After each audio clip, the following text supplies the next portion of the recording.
میرے نبی رمضان کیسے گزارتے تھے تھوڑا سا یہ میں بتا دیتا ہوں۔ میرے نبی نے 9 رمضان دیکھے۔ جب آپ تشریف لے گئے تو ہجرت کے دوسرے سال جب جنگ بدر ہوا ہے، شعبان میں رمضان کے روزے فرض ہوئے۔ یا ایھا الذین آمنوا کتب علیکم الصیام کما کتب علی الذین من قبلکم لعلکم تتقون۔ دیکھو، جب آدمی کلمہ پڑھتا ہے تو خیر البریہ بنتا ہے۔ ان الذین کفروا من اہل الکتاب والمشرکین فی نار جہنم اولئک ہم شر البریہ، تو وہ انسان بھی نہیں رہتے۔ ان الذین آمنوا وعملوا الصالحات اولئک ہم خیر البریہ، کلمہ پڑھنے کے بعد آپ ایک اعلیٰ درجے کے انسان اللہ کی بارگاہ میں بنتے ہیں، کبیرہ گناہ کے باوجود باقیوں کی نسبت۔ جب آپ نماز پڑھتے ہیں تو ان الصلاۃ تنہی عن الفحشاء والمنکر، آپ انسانیت سے اوپر چڑھتے ہیں اور آپ گناہوں سے بچتے ہیں۔ اور بے زکوٰۃ لتزکیہم بہا، زکوٰۃ اندر کا، چونکہ جب آدمی مال لگاتا ہے نا تو نفس ٹوٹتا ہے، نفس کے ٹوٹنے سے تزکیہ ہوتا ہے۔ تطہرہم بہا وتزکیہم، مال پاک ہوتا ہے اور نفس بھی پاک ہوتا ہے۔ جب آدمی حج کرتا ہے تو فلا رفث ولا فسوق ولا جدال فی الحج، کہ جب حج کا احرام باندھ لیا ہے تو اب پوری زندگی کے لیے فحش کلامی نہیں کرنی، لڑائی نہیں کرنی، جھگڑا نہیں کرنا۔ لا نفی جنس آیا، حالانکہ صرف احرام کے لیے ہے یہ آیت، لیکن اللہ نے اس کو من یتق اللہ یجعل لہ مخرج ویرزقہ من حیث لا یحتسب، اللہ تعالیٰ اس کے لیے ہر تنگی سے راستہ نکالے گا اور رزق وہاں سے دے گا جہاں سے وہم و گمان بھی نہیں۔ من یتق اللہ یجعل لہ من امرہ یسرا، جس کو اللہ تقوی دے گا اس کے مشکل کاموں کو آسان کر دے گا۔ من یتق اللہ یکفر عنہ سیئاتہ ویعظم لہ اجرا، جو تقوی اختیار کرے گا اللہ اس کے گناہوں کو دھو دے گا اور اس کے اجر کو بہت زیادہ کر دے گا۔ یہ روزے کی فضیلت ہے۔ الصوم لی وانا اجزی بہ، الصوم لی وانا اجزا بہ، دونوں طرح محدثین نے اس کو بیان کیا۔ میں اس کو لیتا ہوں انا اجزا بہ، کہ اللہ تعالیٰ کہے گا روزے کا بدلہ میں خود ہوں، روزے کا بدلہ اللہ خود ہے۔ تو میرے نبی پاک صلی اللہ علیہ وسلم نے 9 رمضان دیکھے، اور آپ کی عادت مبارک تھی کہ آپ افطار سحری آخری وقت میں کرتے تھے، آخری وقت۔ ادھر بلال اذان دیتا، ادھر آخری لقمہ آپ کے منہ میں ہوتا تھا، اور افطاری بہت جلدی کرتے تھے۔ ایک آدمی چھت پہ کھڑا ہوتا تھا جب آپ مدینے میں ہوتے تھے، جب آپ سفر میں ہوتے تھے تو ایک آدمی پہاڑی پہ کھڑا ہوتا تھا، جو ہی سورج کا کنارہ ڈوبتا تھا تو ساتھ ہی وہ کہتا یا رسول اللہ غربت، تو آپ اسی وقت کھجور سے، پانی سے، دودھ کی لسی سے، ان 3 چیزوں سے آپ افطار فرمایا کرتے تھے، اور پھر اس کے بعد کوئی کھانے کی چیز ہوتی تو کھا لیتے تھے، ورنہ وہی کھجور ہی ان کا کھانا ہو جاتا تھا۔ ایک دفعہ آپ سحری کا کھانا کھا رہے تھے اور آپ کے ساتھ حضرت کعب بن عجرہ، مقداد بن اسود اور علی رضی اللہ تعالیٰ عنہ آپ کے ساتھ تھے۔ بکرے کی سری پکی ہوئی تھی اور آپ سحری کھا رہے تھے۔ تسحروا، سحری کھاؤ۔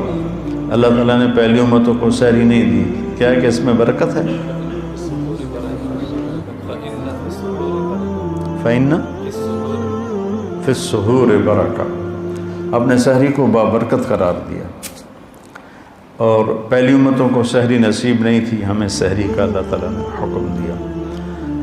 تو حضرت بلال آئے اور آ کر کہنے لگے یا رسول اللہ لقد اصبحت، صبح ہو گئی ہے، آپ کھانا پینا چھوڑ دیں۔ جب کبھی بجلی نہیں ہوتی تھی گاؤں میں 70 کی دہائی میں، تو میں جب گھر آتا تھا تو گھر کی چھت، ہمارے گھر کی چھت بڑی، اس چھت پر چاروں طرف اندھیرا ہوتا تھا، میں صبح و صادق کی لکیر کو نکلتے دیکھتا تھا۔ اس کے بعد اب بجلیاں ہی بجلیاں ہیں، روشنیاں نظر نہیں آتی، لیکن وہ حتی یتبین لکم الخیط الابیض من الخیط الاسود، حضرت عمار بن یاسر نے یہ آیت سنی تو ایک دھاگا سفید ایک دھاگا کالا اپنے سرانے کے نیچے رکھ لی اور اس کو دیکھتے رہے اور کھاتے رہے۔ وہ تو ہم نے کہا تیری سحری تو بڑی لمبی ہو گئی، پھر یہ صبح و صادق مراد ہے۔ صرف عربی جاننے سے آدمی نہیں سمجھتا جب تک کسی کی صحبت نہ ہو۔ تو یہ کہہ کر چلے گئے اذان دینے کے لیے۔ وہ ایک انصاری عورت کے گھر پر چڑھتے تھے، وہ چڑھنے لگے تو پھر واپس آئے تو دیکھا تو آپ کھا رہے تھے۔ انہوں نے کہا یا رسول اللہ واللہ لقد اصبحت، یا رسول اللہ اللہ کی قسم صبح ہو گئی۔ تو آپ نے اپنے ہاتھ اٹھا لی، کہا یا بلال ما اصبحنا، ابھی صبح نہیں ہوئی تھی لیکن تو نے قسم کھائی تو تیری قسم جھوٹی نہ پڑے، اللہ نے صبح و صادق کو پہلے نکال دیا۔ اور حضرت علی نے فرمایا اگر بلال قسم نہ کھاتے تو جب تک ہمارے نبی کھاتے رہتے صبح و صادق ہونی نہیں تھی۔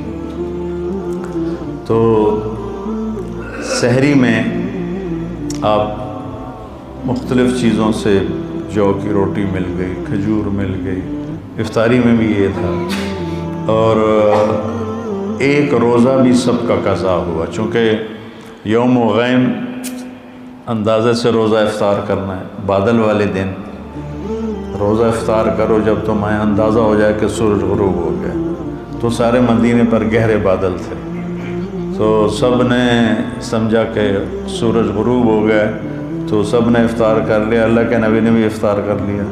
تھوڑی دیر کے بعد بادل چھڑے تو سورج سامنے کھڑا ہوا تھا۔ پھر اس روزے کو پورے اہل مدینہ نے عید کے بعد اس کی قضا کی۔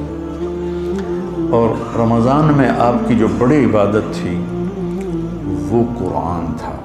3 دن 9 سال میں 9 رمضان میں صرف 3 دن آپ نے تراویح کی نماز پڑھی۔ کتنی رکعت پڑھی کوئی صحیح حدیث کوئی نہیں ہے، ٹھیک ہے، اس کے بعد چھوڑ دی۔ اس لیے حضرت عائشہ کا فرمان صحیح ہے کہ بخاری شریف کی روایت ہے کہ رمضان اور غیر رمضان میں آپ کی 11 رکعتی نماز تھی، چونکہ آپ نے تہجد کا اہتمام کیا، تراویح کا نہیں۔ اور چوتھے دن آپ نہیں آئے اور وجہ بتائی کہ میں اس لیے نہیں آیا، مجھے ڈر لگا کہ تمہارے اوپر یہ فرض نہ ہو جائے، وہ فرض ہو جاتی تو پھر لوگ 4 رکعت نہیں پڑھتے تو تراویح چھوڑ دیتے تو کتنا بڑا گناہ ہوتا۔ تو اس میں پھر آپ کے زمانے میں کوئی تعداد نہیں تھی،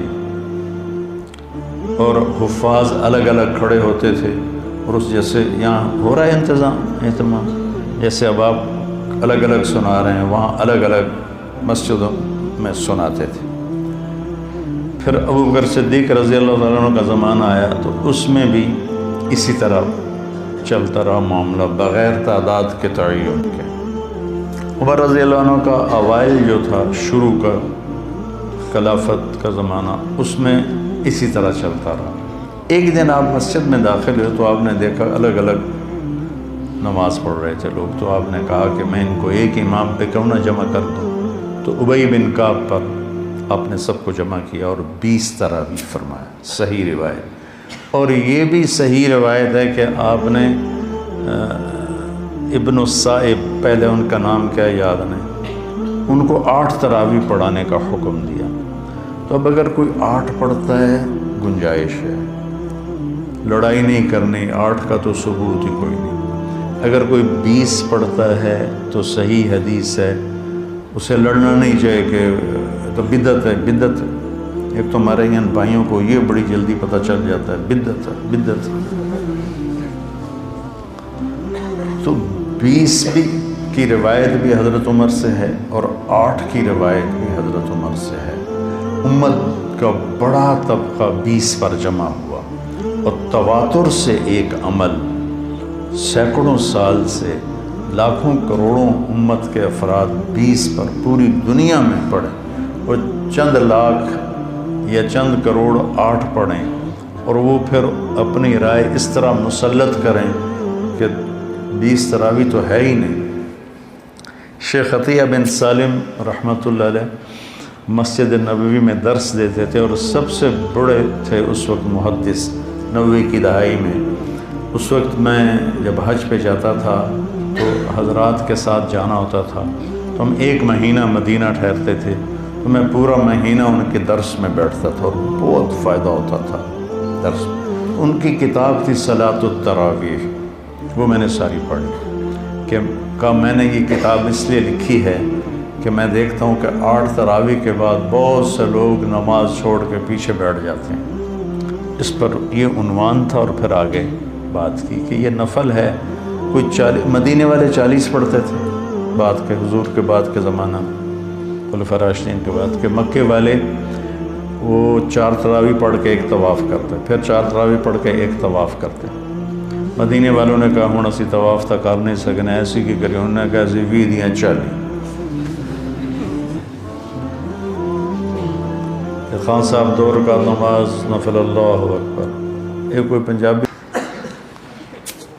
جو صحیح بات ہے تو 8 پڑھ لے، لڑو نہیں، 20 پڑھ لے، اپنے جو تم دیکھتے ہو امت کا تواتر اس پہ قائم رہو، اور اس بحث میں کبھی نہ پڑھنا کہ 8 رکعت نہیں ہیں۔ وہاں جیلم کی مسجد اہل حدیث کی تھی، تو میں راول پنڈی سے آ رہا تھا، اس وقت جی ٹی روڈ تھی، وہاں ہم ظہر کی نماز کے لیے رکے۔ میں اندر داخل ہوا تو دروازے کے ساتھ ایک بہت بڑا ایک لگا ہوا تھا اشتہار کہ 20 تراویح ثابت کرنے والے کو 5 لاکھ روپے انعام۔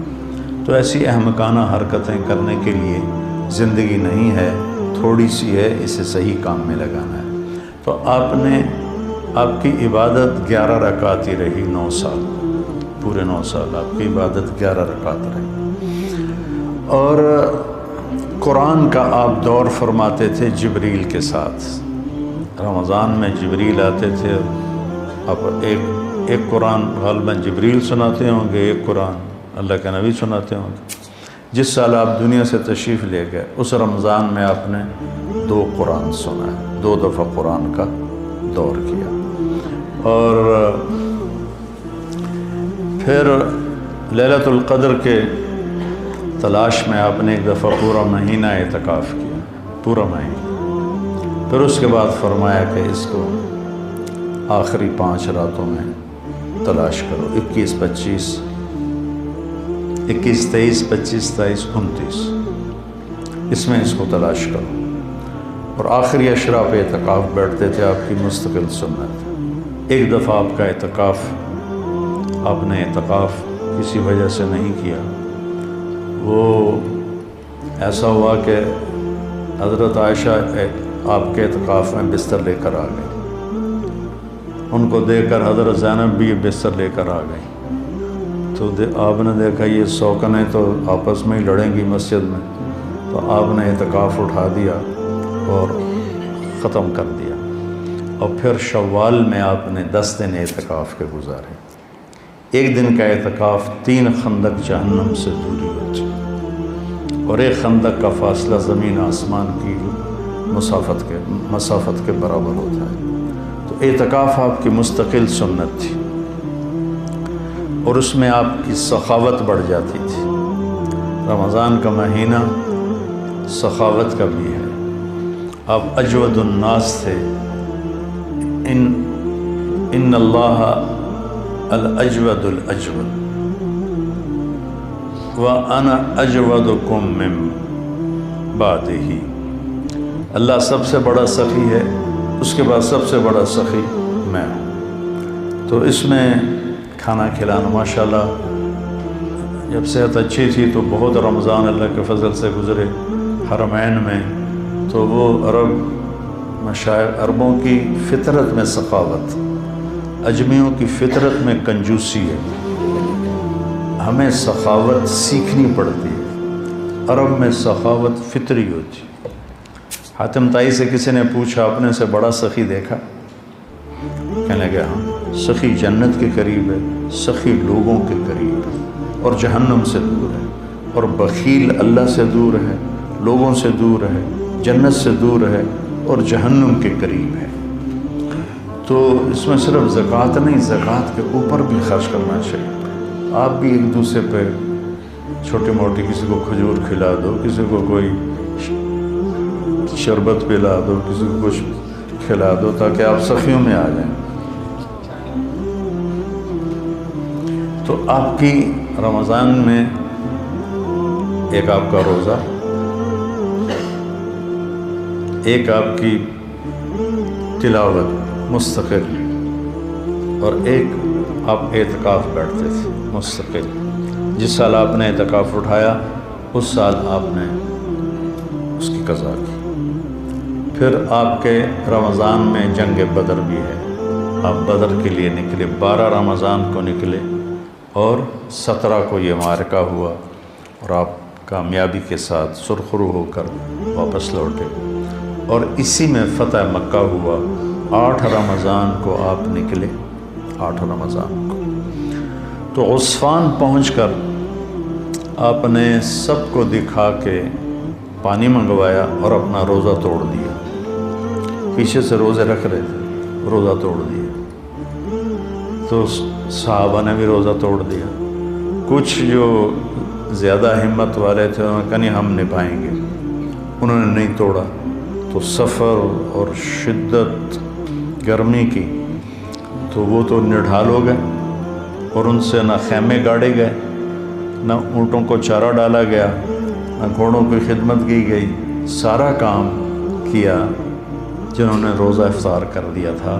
تو آپ نے شام کی نماز میں فرمایا کہ آج روزہ توڑنے والے روزہ رکھنے والوں سے آگے نکل گئے۔ ذہب المفطرون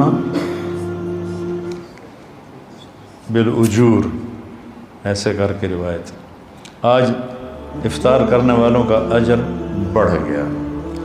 تو فتح مکہ، غزوہ بدر، یہ رمضان میں آپ کے زندگی میں ہوا۔ اور اعتکاف میں آپ تشریف فرما ہوتے تھے تو آپ سر کھڑکی میں کر دیتے تھے، حضرت عائشہ آپ کے سر کی کنگھی کر دیتی تھی، سر اپنا باہر نکال دیتے تھے، اور حضرت عائشہ وہ کیا ہے اسطوانۃ السریر، چارپائی والا، کیا اس کو کہتے ہیں، ستون، وہاں آپ کے لیے چارپائی بچھائی جاتی تھی، آپ اس پر آرام فرماتے تھے، تو اس کا نام ہے اسطوانۃ السریر۔ تو ساتھ ہی حضرت عائشہ کا حجرہ تھا، تو آپ اپنا سر اندر کر دیتے، چونکہ آپ نے ہمیشہ بڑے بال رکھے۔ جب آپ نے حج کیا تو آپ کے بال اتنے بڑے تھے کہ 4 گتیں اس کی بنائی گئیں، 4 گتیں، جیسے عورتوں کی 2 ادھر 2 ادھر، تاکہ بال بکھرے نہیں۔ لیکن عام طور پر آپ کے جو بال تھے یہ کان کی لو تک ہوتے تھے، ایسے کر۔ تو یہ میرے نبی کا رمضان ہے، اس کے ظاہری اعمال ہیں۔ اور ایک اندر کی بات ہے، وہ یہ ہے بیٹا کہ اپنے دل کو بغض سے صاف کرو، نفرت سے صاف کرو، حسد سے صاف کرو۔ یہ تمہارے دل کا روزہ ہے، تمہارے صدر سینے کا روزہ ہے۔ جس کسی سے لڑے ہوئے ہو اسے معاف کر دو، جس کسی کی نفرت ہے اس کو دل سے دھو دو، جس کسی کے ساتھ تمہارا معاملہ خراب ہے اس کو اللہ کے سپرد کر دو۔ جھگڑا کرنا، میرے نبی نے مدینے والوں سے کہا میرے بعد تمہیں تمہارا حق نہیں ملے گا، کیا کرو گے؟ تو انہوں نے کہا ہم تلوار اٹھائیں گے، اپنا حق لیں گے۔ آپ نے کہا اس سے اچھی بات بتاؤں؟ کہا جی کیا؟ کہا حق چھوڑ دینا، قیامت کے دن حوض کوثر پر آ کے مل لینا، سارے حق پورے کرا دو۔ تو یہ وعدہ صرف مدینے والوں سے نہیں ہے، ہر اس امتی سے ہے جو لڑائی سے بچنے کے لیے حق چھوڑ دے، اپنا حق چھوڑ دے۔ اور جھگڑے کو دبا دے تو اللہ کے نبی اس کے وکیل بن کر اللہ سے سب کچھ دلوائیں گے۔ تو اس لیے میں نے آپ کے وہ استادوں سے بھی کہا